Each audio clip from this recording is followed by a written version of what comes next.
មានកំឡោះម្នាក់ឈ្មោះថានាយក្តាប់នាយជាកូនតូលតែម្នាក់គត់របស់តាបឿននាយក្តាប់ជាមនុស្សកំពូលខ្ជិលច្រអូសជាងគេនៅក្នុងភូមិប៉ុន្តែមួយរយៈនេះ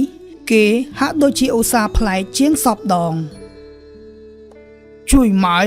ថ្ងៃនេះអាក្តាប់ចេះរែកទឹកដាក់ពីងវើយ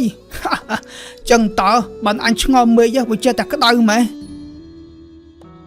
ហួយហត់តើឪនិយាយអញ្ចឹងពីងទឹកយើងមានតែមួយហ្នឹងឯងអត់មានតែមួយហ្នឹងហើយយីអានេះនៅតាំងពីតូចអត់ដឹងថាផ្ទះឯងមានពីងប្រមាណមានតែមួយអញ្ចឹងប្រាំមិនក្រន់ទៅឪទិញថែម10ទៀតមកទិញយកមកធ្វើស្អីច្រើនម៉េះបើរាល់ថ្ងៃអញប្រើតែទឹកម៉ាស៊ីនហ្នឹងហើយអាក្តាប់ឯងអីក៏អាសាខុសរបៀបម៉េះធម្មតាទេមនុស្សប្រុសយើងកាន់តែធំកាន់តែចេះគិតកាន់តែអាសាចឹងហើយទេ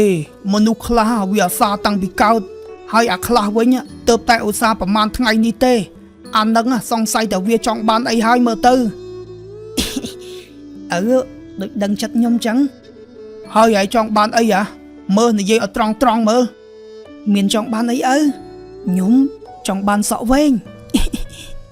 គ្រាន់តែចង់សក់វែងសោះក៏ពិបាកដែរសក់នឹងទុកតែ5ខែកុំកាត់ទៅវាវែងហើយអូយអត់យល់មែនខ្ញុំចង់បានប្រពន្ធអីគេអត់តន់ចេះរកស៊ីអីផងចង់បានប្រពន្ធហើយឯងមើលឃើញកូនណាគេ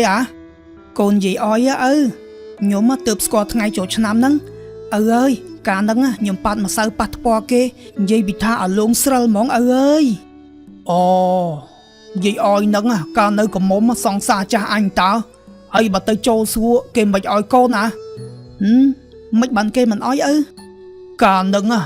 ហើយយាយអយហ្នឹងស្រឡាញ់គ្នាជាសង្សារតែដោយសារតែយាយអយហ្នឹងមាត់ស្អុយពេកក៏សុំបែកហ្មងទៅអើយគ្រាន់តែគ្នាមាត់ស្អុយក៏សុំបែកដែរតោះសាកសួរលេងសិនទៅសំខាន់បើសួរបានហើយបានលុយពីណាឲ្យគេនេះបានពីណាប្លង់ផ្ទះហ្នឹងដាក់ប្រចាំសិនហើយទៅនៅវត្តមួយរយៈសិនមកអាកូនទោះនេះមើលវានិយាយអើយខ្ញុំថាលេងទេតោះស្រោតទៅប្រយ័ត្នគេចូលបានមុនណាតោះបន្ទាប់ពីនិយាយគ្នារួចហើយឪពុកនិងកូនក៏បានដើរចេញពីផ្ទះសម្ដៅទៅផ្ទះរបស់យាយអយ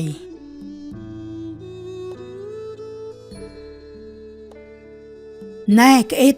បាយទឹកឆ្អិននៅម៉ែឃ្លានណាស់កូនបាយអីគេម៉ែខ្ញុំពងដាំទឹកឆុងមីងាប់មិនបានឆុងមីវិញចោះម៉ែបានអីហូបថ្ងៃនេះខ្ជិលម៉ែដាំរត់ដងឆៅហូបមិនកើតផងលើណាចង់ហូបអីធ្វើខ្លួនឯងទៅយីមីកូននេះវើយមើលវានិយាយគ្រាន់តែបាយទឹកមិនចេះដាំផងហើយចោះបើពេលមានប្តីគិតអាម៉េចទៅមិនដាច់ពោះប្តីងាប់ទៅហើយដាច់ពោះអីគេម៉ែមួយខែតែងតែមី5កេះទុកក្នុងផ្ទះទៅរស់ហើយមើ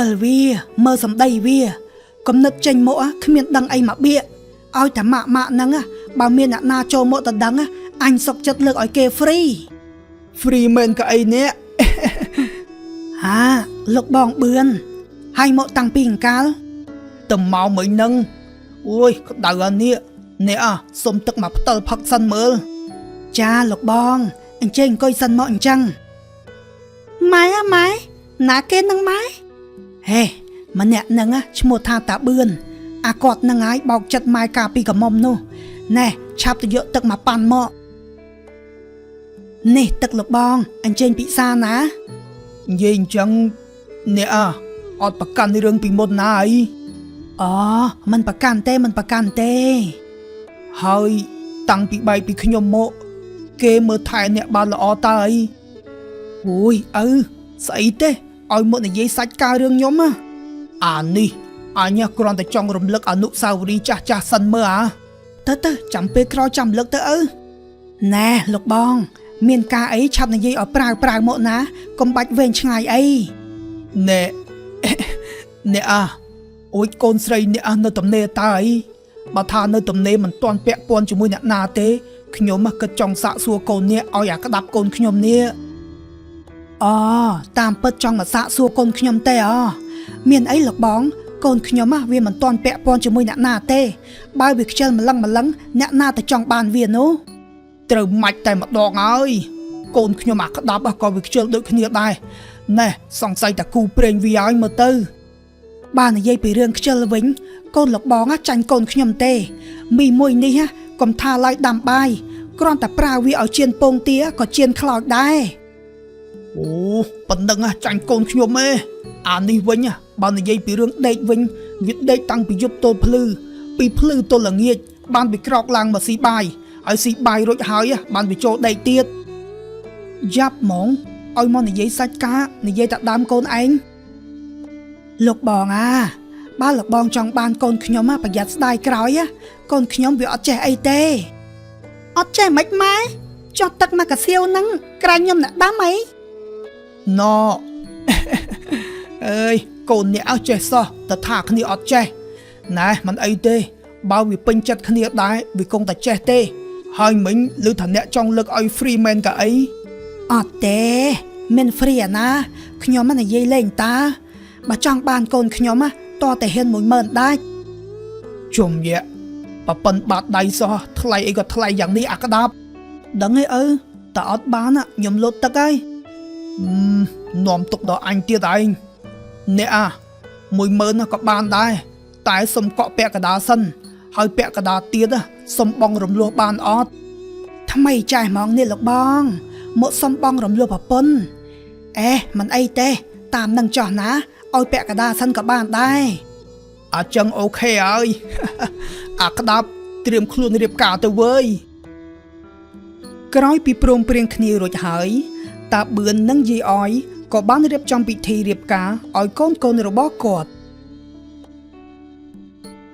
លុះមួយខែក្រោយមកអូនតាំងពីការមកយើងអត់ដែរបានគេងជាមួយគ្នានេះវាមិនដែរអាណារៀបការឲ្យដេកបែកគ្នាចឹងទេបើចឹងអត់ដែរការរងាប់អីខ្ញុំមិនដឹងបងបើម៉ែគាត់មិនឲ្យខ្ញុំគេងជាមួយបងផងអត់យល់ទេនេះម៉ែគាត់គិតអីប្តីប្រពន្ធគេសោះឲ្យដេកបែកគ្នាអញ្ចឹងកាលណាបានកូនប្រើទៅណែអាក្តាប់រអ៊ូអីមានអីម៉ែយប់នឹងខ្ញុំសុំគេងមួយប្រពន្ធខ្ញុំមកយប់មកម៉ែតាំងពីការមកមួយខែហើយគ្មានបានប៉ះរំអីមិនតិចយីដេកជាមួយគ្នាអាម៉េចអាក្តាប់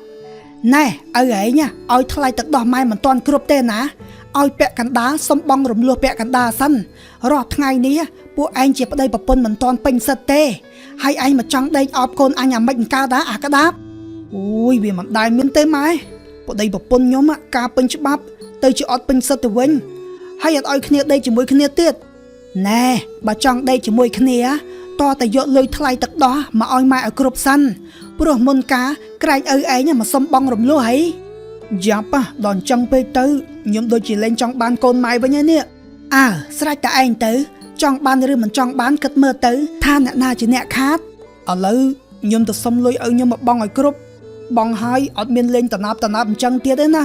ថាឲ្យតែបងគ្រប់ពេលណាម៉ែលើកកូនឲ្យឯងពេញសិទ្ធហាត់តលេខាស្រីអយអូខេអញ្ចឹងខ្ញុំទៅហៅឪខ្ញុំសិននិយាយគ្នារួចហើយនាយក្តាប់ក៏បាននាំឪពុករបស់គេមកដល់ផ្ទះយាយអយឲ្យលុយគាត់ទៅឲ្យគ្រប់ទៅបើមិនគ្រប់ទេខ្ញុំដឹងតែអត់ពេញសិទ្ធហើយយីអ្នកការដែលខ្ញុំសុំបងរំលោះហ្នឹងដោយសារតែលុយវាមិនទាន់គ្រប់ហើយអ្នកលេងមកក្បាច់នេះដាច់ចកេះកូនខ្ញុំហ្មងនេះវាការជាមួយគ្នាមួយខែហើយមិនអោយប្តីប្រពន្ធវាដេកជាមួយគ្នាណែលោកបងកុំមកស្រែកដាក់ខ្ញុំណាមុនកាលលបងឯងសុំខ្ញុំបងរំលោះឲ្យពាក់កណ្ដាលបងរំលោះពាក់កណ្ដាលចោះខ្ញុំមិនអោយវាដេកជាមួយគ្នាមានអីខុសបើលបងមិនទាន់អោយលុយខ្ញុំគ្រប់ផងហ្នឹងចុះបើកូនលបងនេះវាបាននៅជាមួយកូនខ្ញុំឆ្អែតឆ្អន់ហើយស្រាប់តែវារត់ប្រូចអញ្ចឹងកូនខ្ញុំមិនខាតទៅហើយអីអើយមិនដែរជួបទេនេះឥឡូវមិនអីទេនេះលុយខ្ញុំបកគលឲ្យគ្រប់ចំនួនតែម្ដងប៉ុណ្ណឹងពេញសិទ្ធិឬនៅអាហ្នឹងបានគេហៅថាពេញសិទ្ធិណែអាក្តាប់ចាប់ពីពេលនេះតទៅឯងខ្លាចជាកូនប្រសាម៉ែពេញសិទ្ធិហើយឯងចង់ធ្វើអីកូនអញក៏ធ្វើចោះវើយអូយមានលុយអប់រំឲ្យគាត់ឲ្យគ្រប់តាំងពីយូរឯងអញគិតថាការហើយគង់តែកូនចៅសាច់ឯងអដែលទេ តែមានណាម៉ែក្មេងឯងលេងមកក្បាច់នេះសងសឹកឪវិញភ្លាមហ្មងឥឡូវខ្ញុំពេញសិតហើយចឹងឪទៅវិញទៅអានេះបានពេញសិតដេញអញចេញភ្លាមហ្មងឪទៅសិនហើយ